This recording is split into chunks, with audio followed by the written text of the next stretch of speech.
வாரிசு நடிகராக திரைத்துறையில் நுழைந்த நவரச நாயகன் 1981ஆம் ஆண்டு இயக்குனர் இமயம் பாரதிராஜாவின் இயக்கத்தில் மணிவண்ணனின் கதை வசனத்தில் அலைகள் ஓய்வதில்லை என்ற படத்தில் அறிமுகமானார்.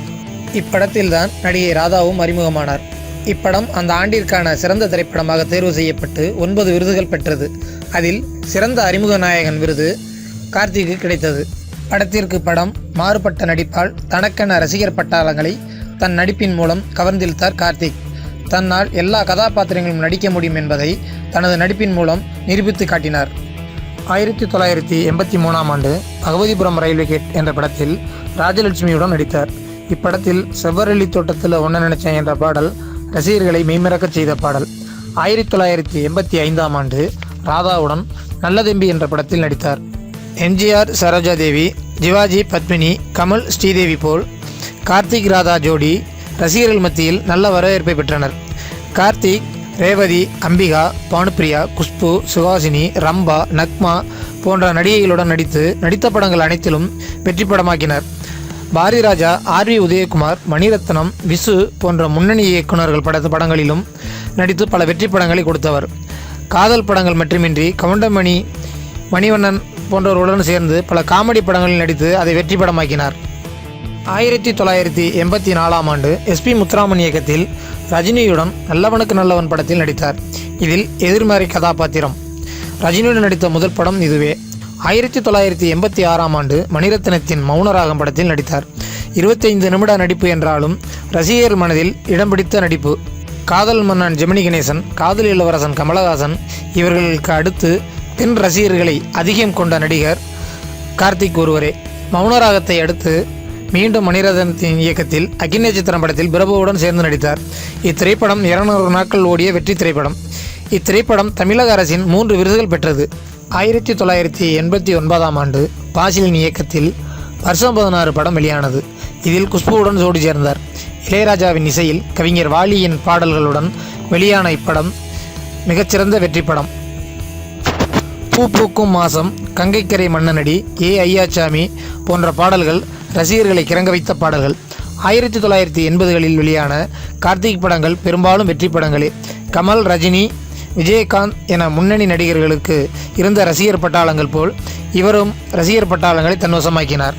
1986ஆம் ஆண்டு நட்பு என்ற படத்திலும் 1992ஆம் ஆண்டு இதுநமை பூமி என்ற படத்தில் குஷ்புவுடனும் அதே வருடம் மோகினியுடன் நாடோடி பாட்டுக்காரன் என்ற படத்திலும் நடித்தார்.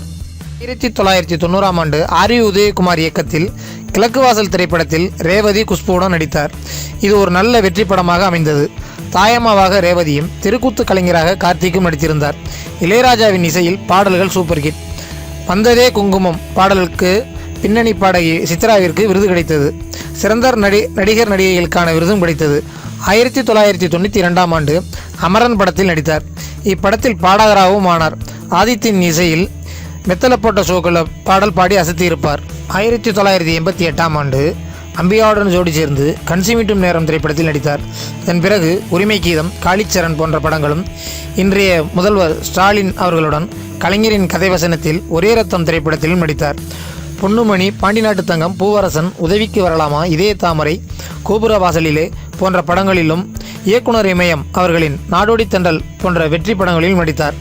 அகத்தியன் இயக்கத்தில் கோகுலத்தில் சீதை, நிலவே முகம் காட்டு, உனக்காக எல்லாம் உனக்காக, என் ஜீவன் பாடுது, காளிச்சரண், உன்னை நினைச்சு பாட்டு படித்தேன், முத்துக்காளி போன்ற படங்களில் நடித்தார். 1990ஆம் ஆண்டு பெரிய விட்டு பண்ணக்காரன், 1993ஆம் ஆண்டு சின்ன ஜமீன், 1996ஆம் ஆண்டு உள்ளத்தை அள்ளித்தா போன்ற சூப்பர் ஹிட் பாடல்களை கொண்ட திரைப்படங்களில் நடித்தார். 80-90களில் இளைஞர்களின் காதல் கிளர்ச்சியை உருவாக்கும் படங்களில் நடித்து அசத்தியவர். இவர் நடித்த படங்களில் அதிகபட்ச படங்களின் பாடல்கள் மெய்மறக்க செய்யும் பாடல்கள். காதல் பாடல்களும் சரி, குத்து பாடல்களும் சரி, சோக பாடல்களும் சரி அனைவராலும் ரசிக்கக்கூடிய பாடல்களாக இருந்தன. 2000ஆம் ஆண்டு 5 படங்கள் நடித்தார். பிறகு படிப்படியாக திரைப்படங்கள் நடிப்பதை குறைத்து கொண்டார். இளைய நடிகர்களின் வருகையும் கார்த்திக்கின் பட வாய்ப்புகள் குறைய ஒரு காரணமும் ஆகியது. அதே நேரம் அரசியல் கருத்துக்கள் பேச ஆரம்பித்ததும் ஒரு காரணமாகி போனது. இவரது படங்களில் சூப்பர் ஹிட்டான காதல் தோல்வி பாடல்கள் அன்றைய இளைஞர்களை கவர்ந்த பாடல்களாக இருக்கும்.